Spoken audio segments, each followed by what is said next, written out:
तस्य वेदरूपमनामयं तुष्टावपरया भक्ता वालखिल्यादिभिर्वृतं देवसुरैः सदा वन्द्यं ग्रहैश्च परिवेष्टितं ध्यायन् स्तवन् पठन् नाम यः सूर्यकवचं सदा।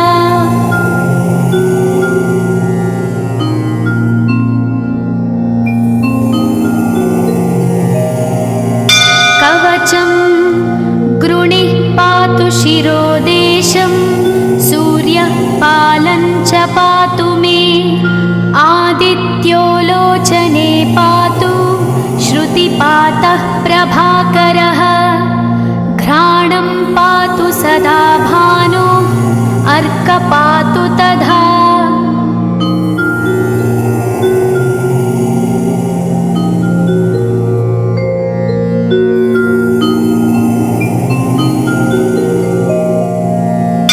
जिह्वं पातु जगन्नाथः कण्ठं पातु विभावसु स्कन्धौ ग्रहपतिः पातु भुजौ पातु प्रभाकरः अहस्करः पातु हस्तौ हृदयं पातु भानुमान्।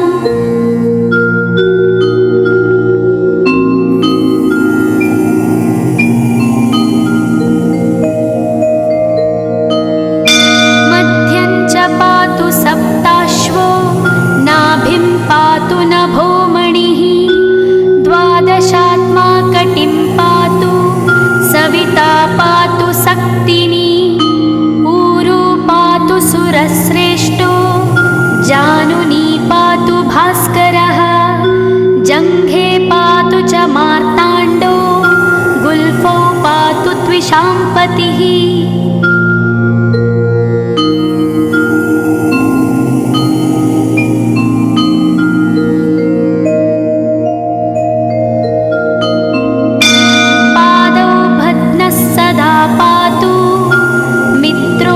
सकलं वपुः वेदत्रयात्मकस्वामिन् नारायण जगत्पते आयतयामं तं कञ्ची द्वेदरूपः प्रभाकरः स्तोत्रेणानेन सन्तुष्टो वालखिल्यादिभिर्वृतः।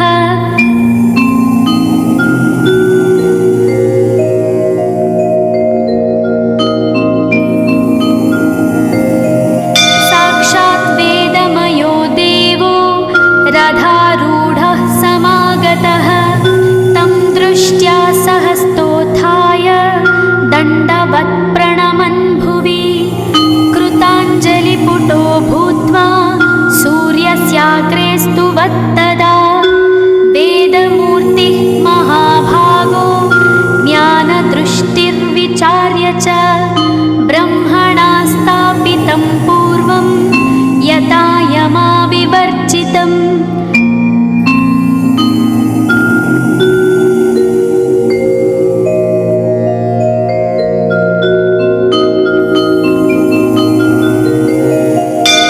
सत्त्वप्रधानं शुक्लाख्यं वेदरूपमनामयं शब्दब्रह्ममयं वेदं सत्कर्म ब्रह्मवाचकं मुनिमध्यापयामास प्रथमं सविता स्वयं तेन प्रथमदत्तेन वेदेन परमेश्वरः यज्ञवल्क्यो मुनिश्रेष्ठः कृतकृत्यो भवत्तदा।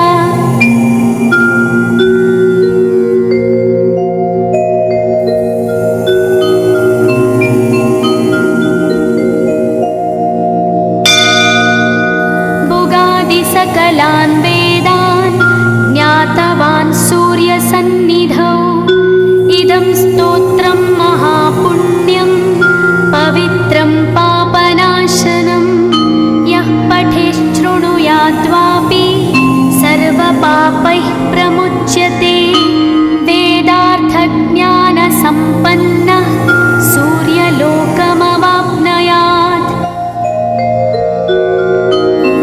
इति स्कन्दपुराणे गौरीखण्डे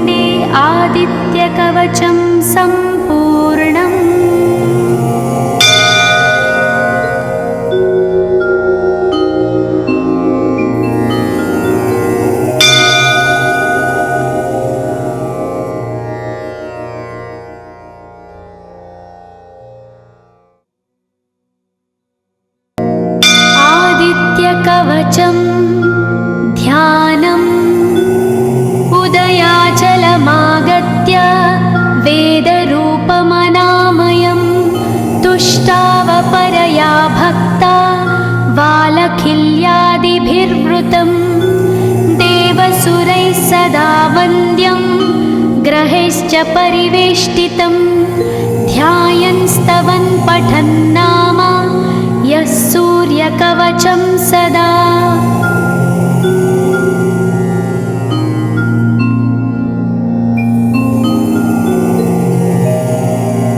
कवचं गृणिः पातु शिरोदेशं सूर्यः पालं च पातु मे आदित्यो लोचने पातु श्रुतिपातः प्रभाकरः घ्राणं पातु सदा भानो अर्कः पातु तथा।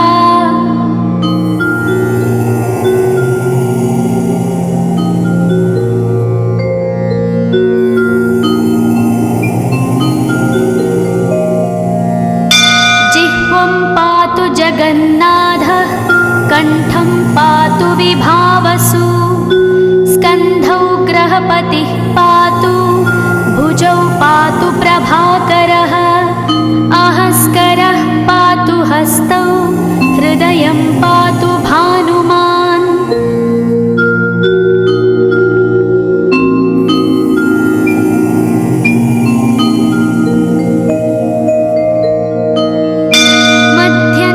पातु सप्ताश्वो नाभिं पातु नभोमणिः द्वादशात्मा कटिं पातु सविता पातु सक्तिनी ऊरू पातु सुरश्रेष्ठो जानुनी पातु भास्करः जङ्घे पातु च मार्ताण्डो गुल्फौ पातु त्विषाम्पतिः।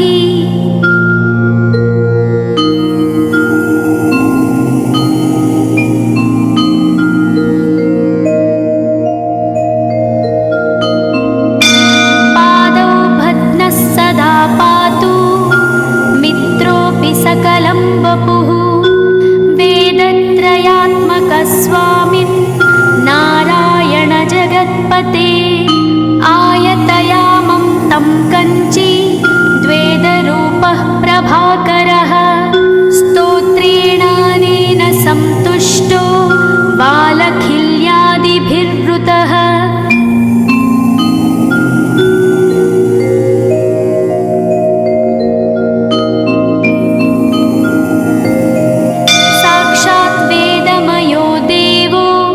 रथारूढः समागतः तं दृष्ट्या सहस्तोत्थाय दण्डवत् प्रणमन् भुवि कृताञ्जलिपुटो भूत्वा सूर्यस्याग्रे स्तुवत्तदा वेदमूर्तिः महाभागो ज्ञानदृष्टिर्विचार्य च ब्रह्मणा स्थापितं पूर्वं यथा यमाविवर्जितम्।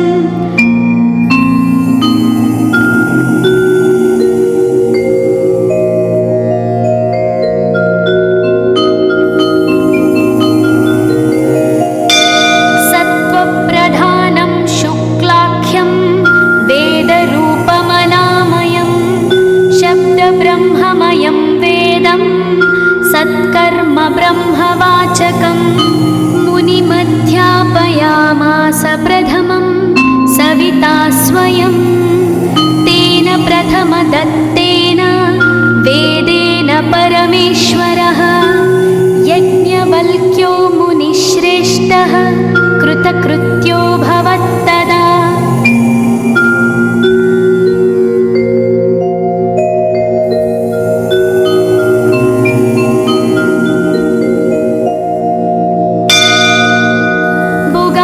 सकलान् वेदान् ज्ञातवान् सूर्यसन्निधौ इदं स्तोत्रं महापुण्यं पवित्रं पापनाशनं यः पठेच्छृणुयाद्वापि सर्वपापैः प्रमुच्यते वेदार्थज्ञानसम्पन्नः सूर्यलोकमवाप्नुयात्।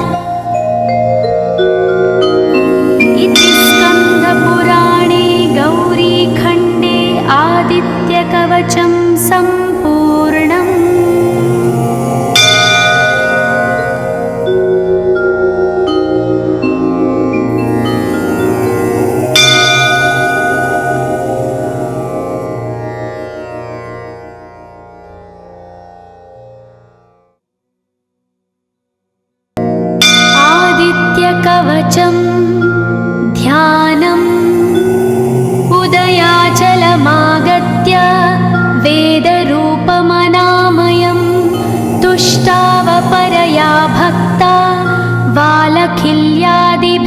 विवृतं देवसुरैः सदा वन्द्यं ग्रहैश्च परिवेष्टितं ध्यायन् स्तवन् पठन् नाम यः सूर्यकवचं सदा।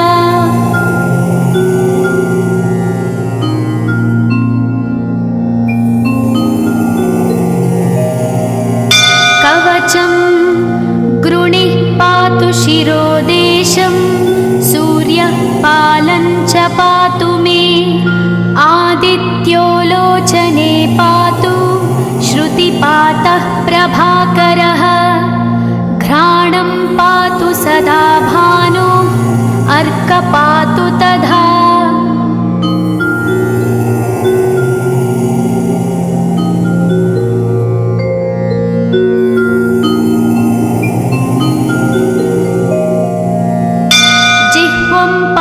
जगन्नाथः कण्ठं पातु विभावसु स्कन्धौ ग्रहपतिः पातु भुजौ पातु प्रभाकरः अहस्करः पातु हस्तौ हृदयं पातु भानुमान्।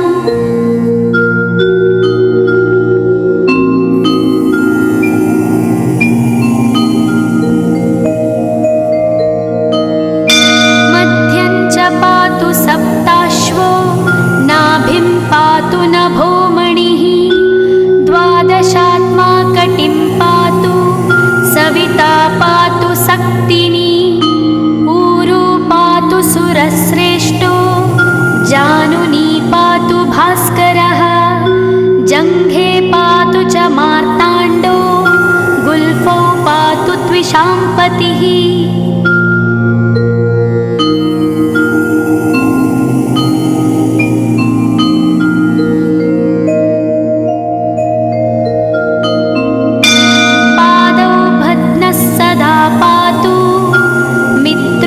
सकलं वपुः वेदत्रयात्मकस्वामिन् नारायण जगत्पते आयतयामं तं कञ्ची द्वेदरूपः प्रभाकरः स्तोत्रेणानेन सन्तुष्टो बालखिल्यादिभिर्वृतः।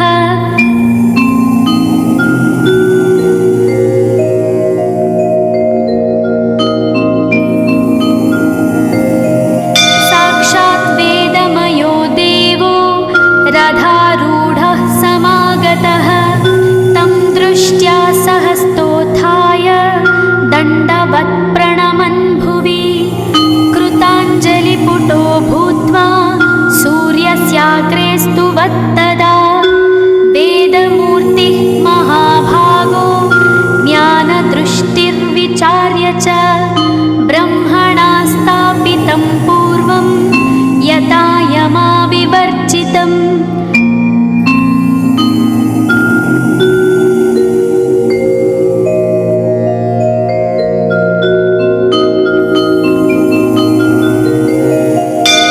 सत्त्वप्रधानं शुक्लाख्यं वेदरूपमनामयं शब्दब्रह्ममयं वेदं सत्कर्म ब्रह्मवाचकम् मुनिमध्यापयामास प्रथमं सविता स्वयं तेन प्रथमदत्तेन वेदेन परमेश्वरः यज्ञवल्क्यो मुनिश्रेष्ठः कृतकृत्यो भवत्तदा।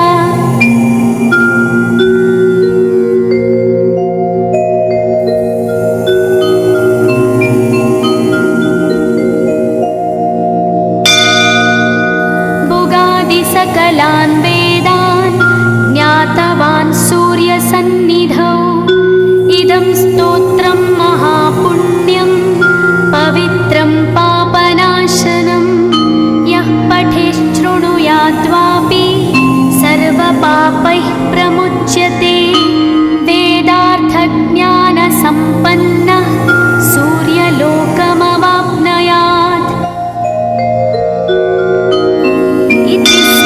पुराणे गौरीखण्डे आदित्यकवचं सम्पूर्णम्।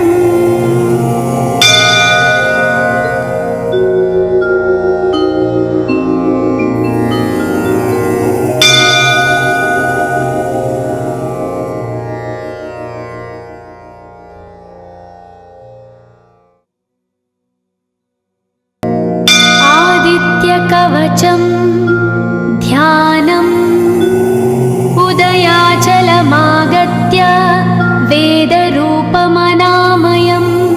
तुष्टावपरया भक्ता वालखिल्यादिभिर्वृतं देवसुरैः सदा वन्द्यं ग्रहैश्च परिवेष्टितं ध्यायन् स्तवन् पठन् नाम यः सूर्यकवचं सदा।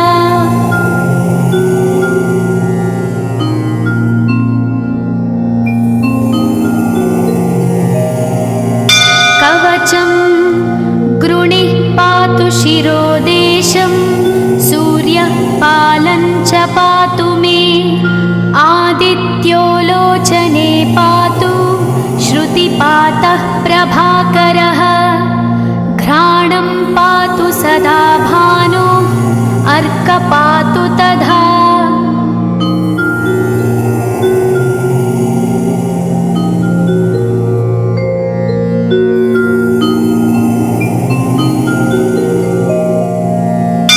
जिह्वं पातु जगन्नाथः कण्ठं पातु विभावसु स्कन्धौ ग्रहपतिः पातु भुजौ पातु प्रभाकरः अहस्करः पातु हस्तौ हृदयं पातु भानुमान्।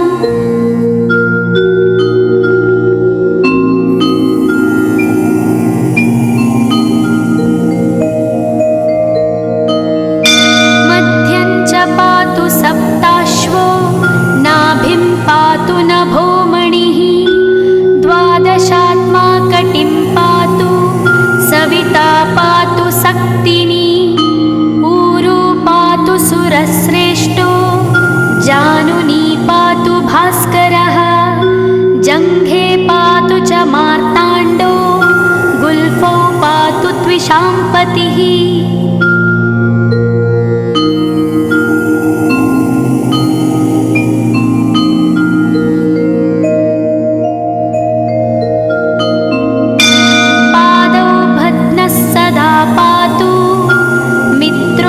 सकलं वपुः वेदत्रयात्मकस्वामिन् नारायण जगत्पते आयतयामं तं कञ्ची द्वेदरूपः प्रभाकरः स्तोत्रेणानेन सन्तुष्टो वालखिल्यादिभिर्वृतः।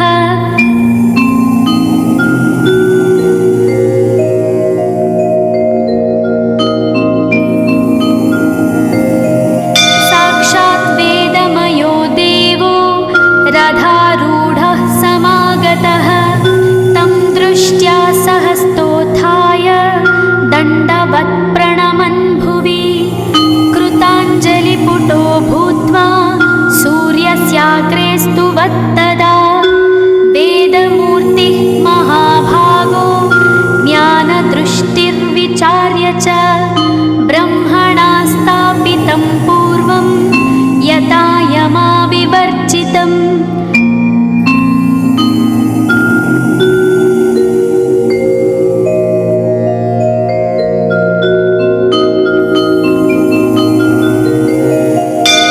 सत्त्वप्रधानं शुक्लाख्यं वेदरूपमनामयं शब्दब्रह्ममयं वेदं सत्कर्म ब्रह्मवाचकम् मुनिमध्यापयामास प्रथमं सविता स्वयं तेन प्रथमदत्तेन वेदेन परमेश्वरः यज्ञवल्क्यो मुनिश्रेष्ठः कृतकृत्यो भवत्तदा।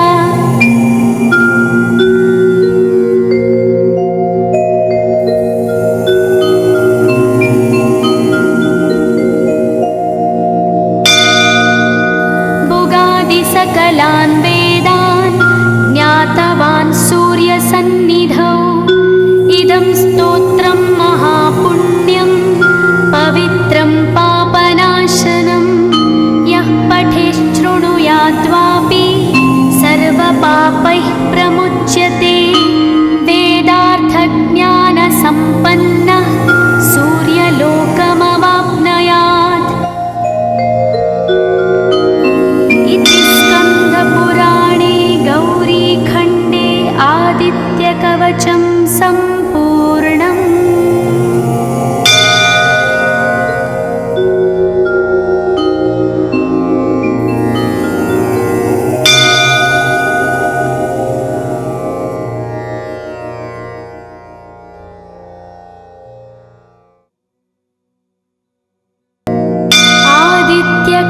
कवचं ध्यानम् उदयाचलमागत्य वेदरूपमनामयं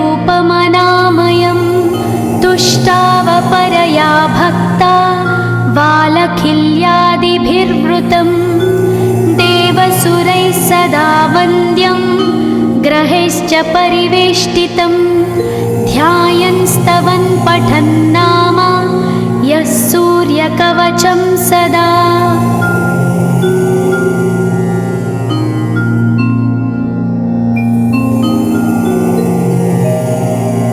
कवचं गृणिः पातु शिरोदेशं सूर्यः पालं च पातु मे आदित्यो लोचने पातु श्रुतिपातः प्रभाकरः घ्राणं पातु सदा भानो अर्कपातु तथा।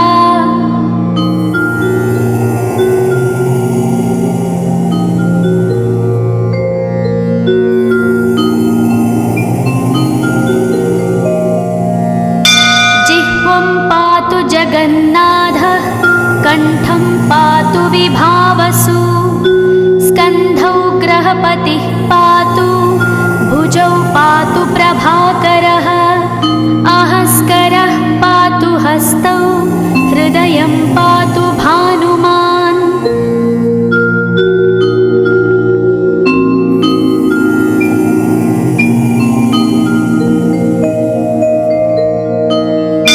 मध्यं च पातु सप्ताश्वो नाभिं पातु नभोमणिः द्वादशात्मा कटिं पातु सविता पातु सक्तिनी ऊरू पातु सुरश्रेष्ठो जानुनी पातु भास्करः जङ्घे पातु च मार्ताण्डो गुल्फौ पातु त्विषाम्पतिः।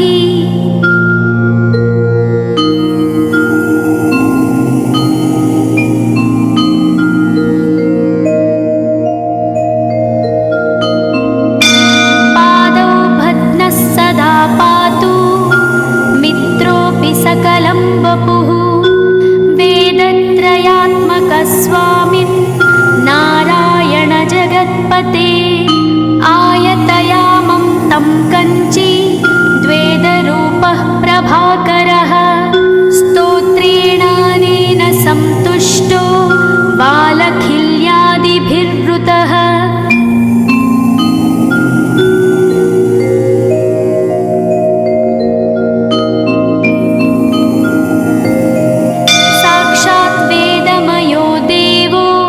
रथारूढः समागतः तं दृष्ट्या सहस्तोत्थाय दण्डवत् प्रणमन् भुवि कृताञ्जलिपुटो भूत्वा सूर्यस्याग्रे स्तुवत्तदा वेदमूर्तिः महाभागो ज्ञानदृष्टिर्विचार्य च ब्रह्मणा स्थापितं पूर्वं यथा यमाविवर्जितम्।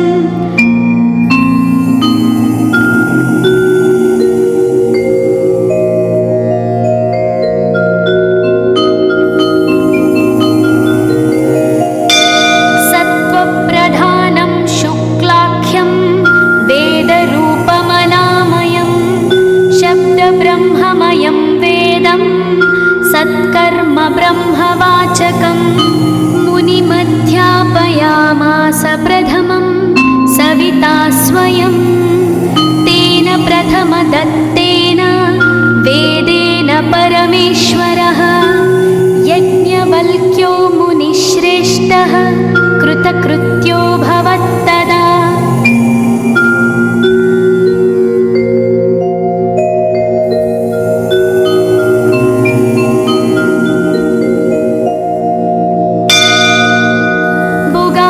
सकलान् वेदान् ज्ञातवान् सूर्यसन्निधौ इदं स्तोत्रं महापुण्यं पवित्रं पापनाशनं यः पठेच्छृणुयात्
परिवेष्टितं ध्यायन् स्तवन् पठन् नाम यः सूर्यकवचं सदा।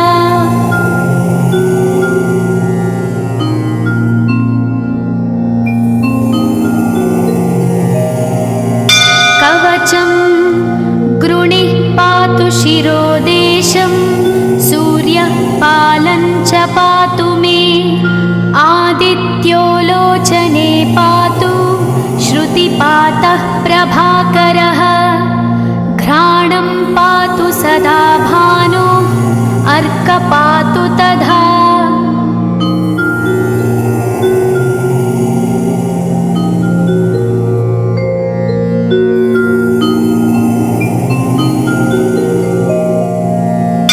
जिह्वं पातु जगन्नाथः कण्ठं पातु विभावसु स्कन्धौ ग्रहपतिः पातु भुजौ पातु प्रभाकरः अहस्करः पातु हस्तौ हृदयं पातु भानुमान्।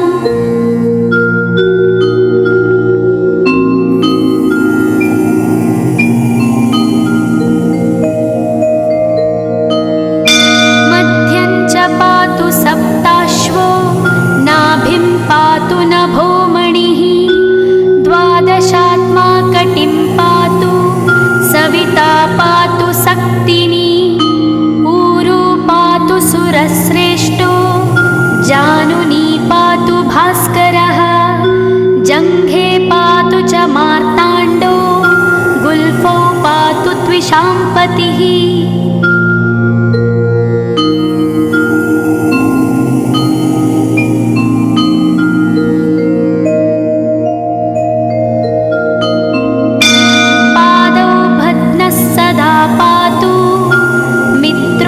सकलं वपुः वेदत्रयात्मकः स्वामिन् नारायण जगत्पते आयतयामं तं कञ्ची द्वेदरूपः प्रभाकरः स्तोत्रेणानेन सन्तुष्टो बालखिल्यादिभिर्वृतः।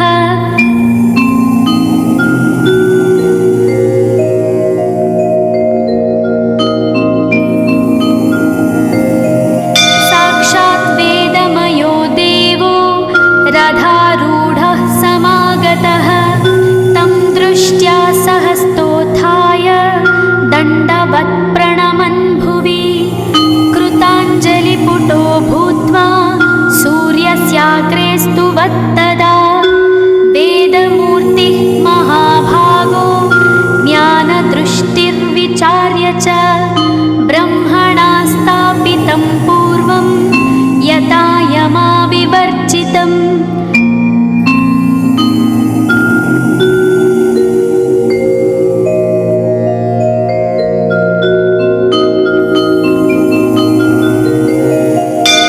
सत्त्वप्रधानं शुक्लाख्यं वेदरूपमनामयं शब्दब्रह्ममयं वेदं सत्कर्म ब्रह्मवाचकं मुनिमध्यापयामास प्रथमं सविता स्वयं तेन प्रथमदत्तेन वेदेन परमेश्वरः यज्ञवल्क्यो मुनिश्रेष्ठः कृतकृत्यो भवत्तदा।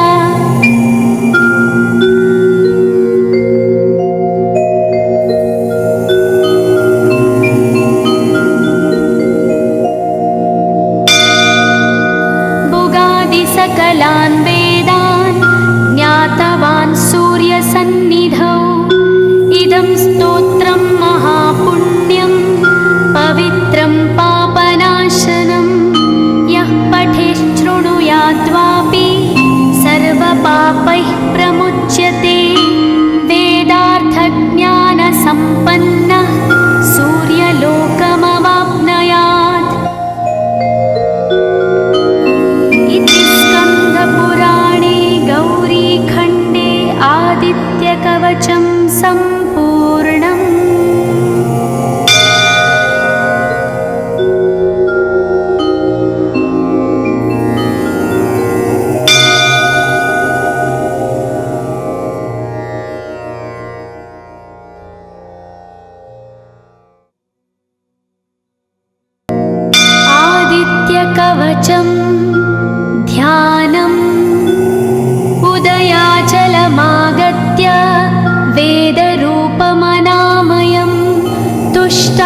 विवृतं देवसुरैः सदा वन्द्यं ग्रहैश्च परिवेष्टितं ध्यायन् स्तवन् पठन् नाम यः सूर्यकवचं सदा।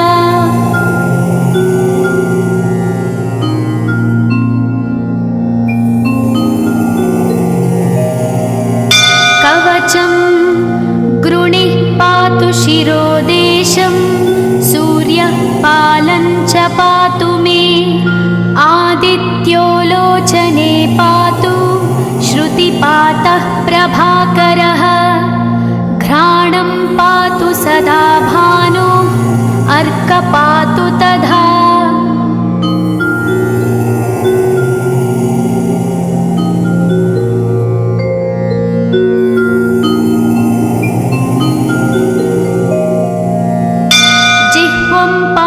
जगन्नाथः कण्ठं पातु विभावसु स्कन्धौ ग्रहपतिः पातु भुजौ पातु प्रभाकरः अहस्करः पातु हस्तौ हृदयं पातु भानुमान्।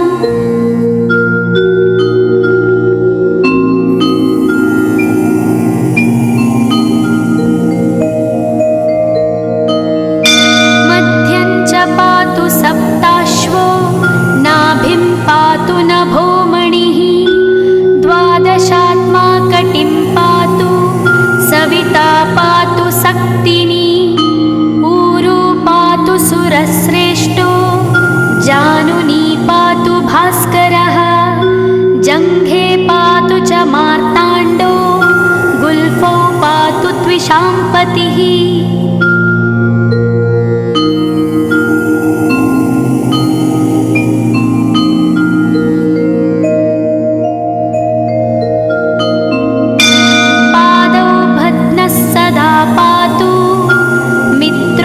सकलं वपुः वेदत्रयात्मकः स्वामिन् नारायण जगत्पते आयतयामं तं कञ्ची द्वेदरूपः प्रभाकरः स्तोत्रेणानेन सन्तुष्टो बालखिल्यादिभिर्वृतः।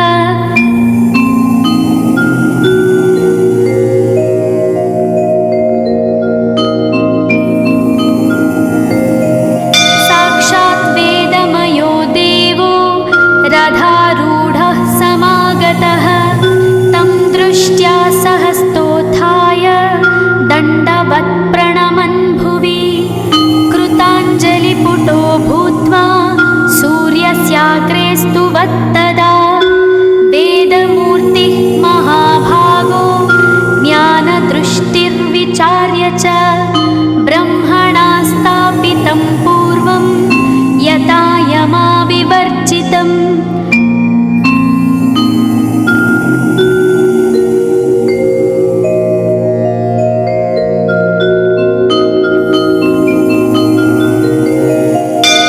सत्त्वप्रधानं शुक्लाख्यं वेदरूपमनामयं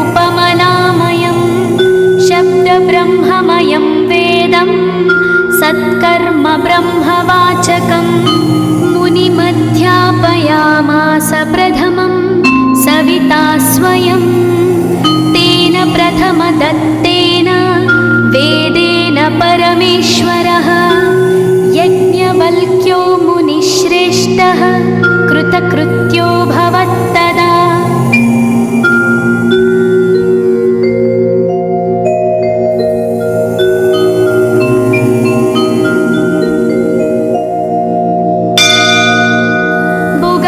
सकलान् वेदान् ज्ञातवान् सूर्यसन्निधौ इदं स्तोत्रं महापुण्यं पवित्रं पापनाशनं यः पठेत् शृणुयात्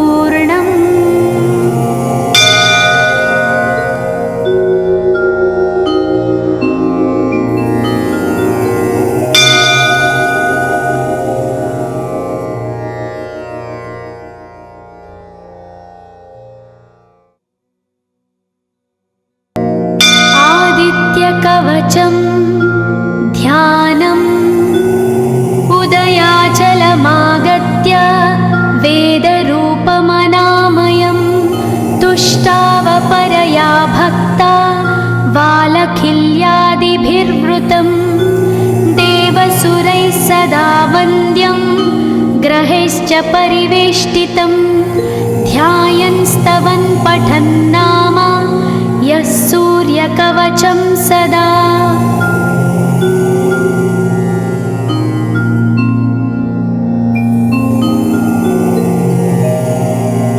कवचं गृणिः पातु शिरोदेशं सूर्यः पालं च पातु मे आदित्यो लोचने पातु श्रुतिपातः प्रभाकरः घ्राणं पातु सदा भानो अर्क पातु तथा।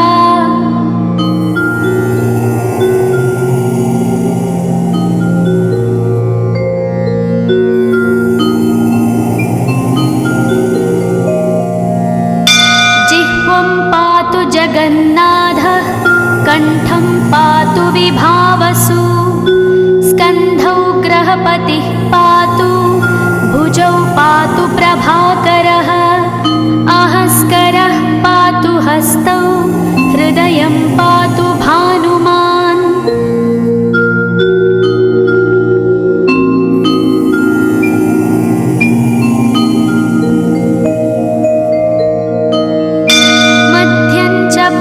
सप्ताश्वो नाभिं पातु नभोमणिः द्वादशात्मा कटिं पातु सविता पातु सक्तिनी ऊरू पातु सुरश्रेष्ठो जानुनी पातु भास्करः जङ्घे पातु च मार्ताण्डो गुल्फौ पातु त्विषाम्पतिः।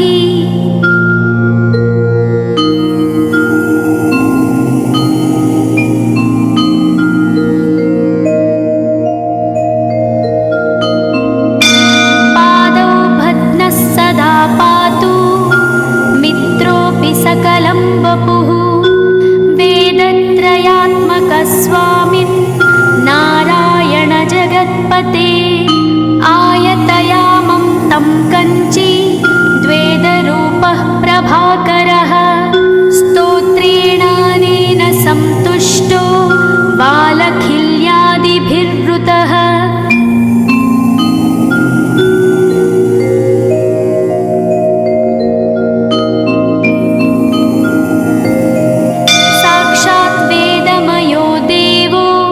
रथारूढः समागतः तं दृष्ट्या सहस्तोत्थाय दण्डवत् प्रणमन् भुवि कृताञ्जलिपुटो भूत्वा सूर्यस्याग्रे स्तुवत्तदा वेदमूर्तिः महाभागो ज्ञानदृष्टिर्विचार्य च ब्रह्मणा स्थापितं पूर्वं यथा यमाविवर्जितम्।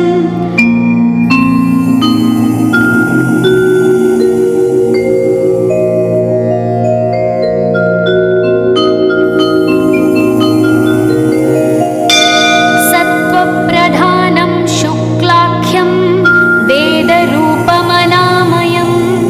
शब्दब्रह्ममयं वेदं सत्कर्म ब्रह्मवाचकं मुनिमध्यापयामास प्रथमं सविता स्वयं तेन प्रथमदत्तेन वेदेन परमेश्वरः यज्ञवल्क्यो मुनिश्रेष्ठः कृतकृत्यो भवत्तदा।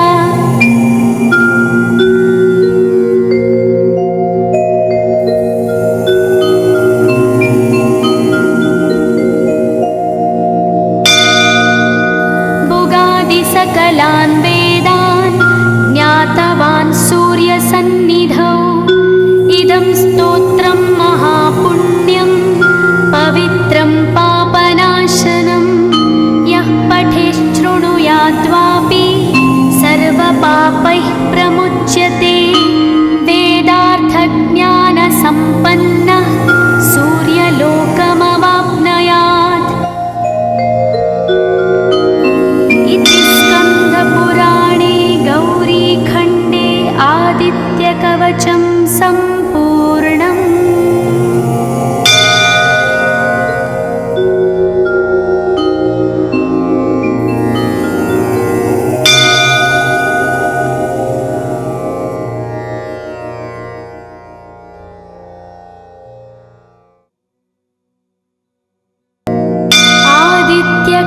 कवचं ध्यानम् उदयाचलमागत्य वेदरूपमनामयं तुष्टावपरया भक्ता वालखिल्यादिभिर्वृतं देवसुरैः सदा वन्द्यं ग्रहैश्च परिवेष्टितं ध्यायन् स्तवन् पठन् नाम यः सूर्यकवचं सदा।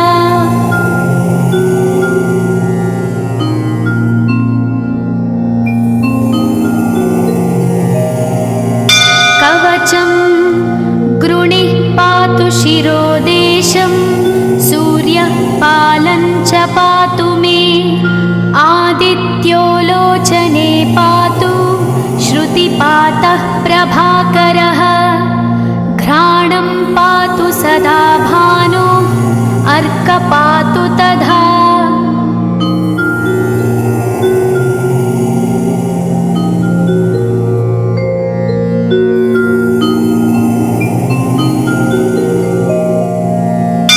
जिह्वं पातु जगन्नाथः कण्ठं पातु विभावसु स्कन्धौ ग्रहपतिः पातु भुजौ पातु प्रभाकरः अहस्करः पातु हस्तौ हृदयं पातु भानुमान्।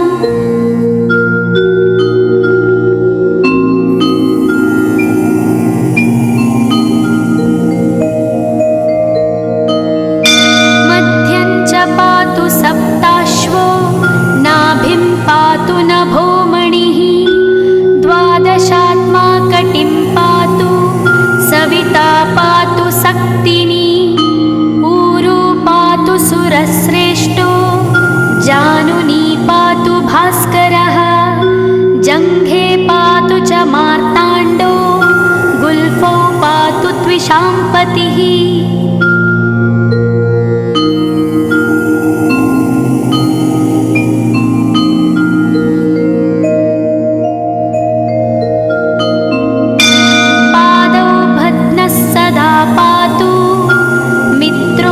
सकलं वपुः वेदत्रयात्मकस्वामिन् नारायण जगत्पते आयतयामं तं कञ्ची द्वेदरूपः प्रभाकरः स्तोत्रेणानेन सन्तुष्टो वालखिल्यादिभिर्वृतः।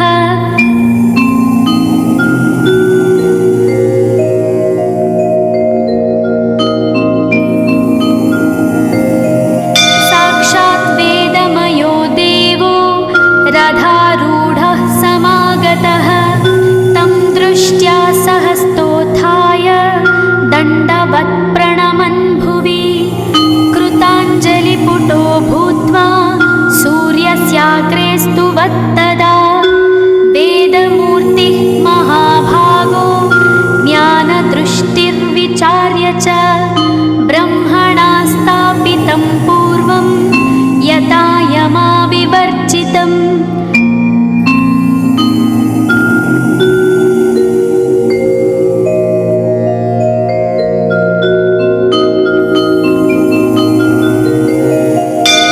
सत्त्वप्रधानं शुक्लाख्यं वेदरूपमनामयं शब्दब्रह्ममयं वेदं सत्कर्म ब्रह्मवाचकम् मुनिमध्यापयामास प्रथमं सविता स्वयं तेन प्रथमदत्तेन वेदेन परमेश्वरः यज्ञवल्क्यो मुनिश्रेष्ठः कृतकृत्यो भवत्तदा।